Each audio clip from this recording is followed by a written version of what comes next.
Hello everyone, I'm Jiji and I'm your SU president, and along the rest of the SU officer team, we're working with the university on top 10 issues. I'm leading the issue around housing, which is an issue that will pretty much affect all students who come to study in Bath. My top 10 issue in full is developing a housing strategy covering both university managed and private accommodation. As a Bath student, you may be aware of how difficult it can be to find affordable, high quality housing in Bath. Students have then found that even if they do manage to find accommodation, it is usually too far away, and which means that they're unable to reach campus easily.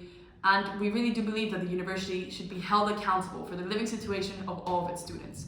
Guaranteeing accommodation for first year students is not enough. So why is this in our top 10? Well, after numerous conversations with students who have detailed worrying stories about having to live outside of Bath and being unable to access campus by public transport, as well as those who are suffering with unresponsive landlords, we felt that we had to make this a priority issue to raise with the university. Having read about initiatives taken by other SUs in the country, such as Manchester, Liverpool and Nottingham, we know there's enough precedent to lobby the university to come up with a civil housing strategy. So this is what we're asking for.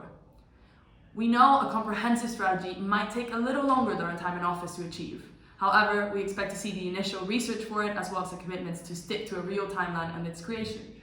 Finally, we want to ensure that the events of this year, where 489 first-year students were left with no offer of accommodation, never happens again. Whether or not they have guaranteed accommodation, the university should make sure all of its students have access to high-quality accommodation that enables them to thrive during their time at Bath. So far, we've had initial conversations with the university about what we want to see in the strategy and have been very successful in negotiating with senior staff members about considering housing issues when deciding on student numbers for the next few years. If you have a story to tell about your housing situation, we'd love to hear your testimony so we can have more evidence to show the importance of this issue. If you have any further questions or concerns, don't be afraid of sending us a message to suofficers@bath.ac.uk.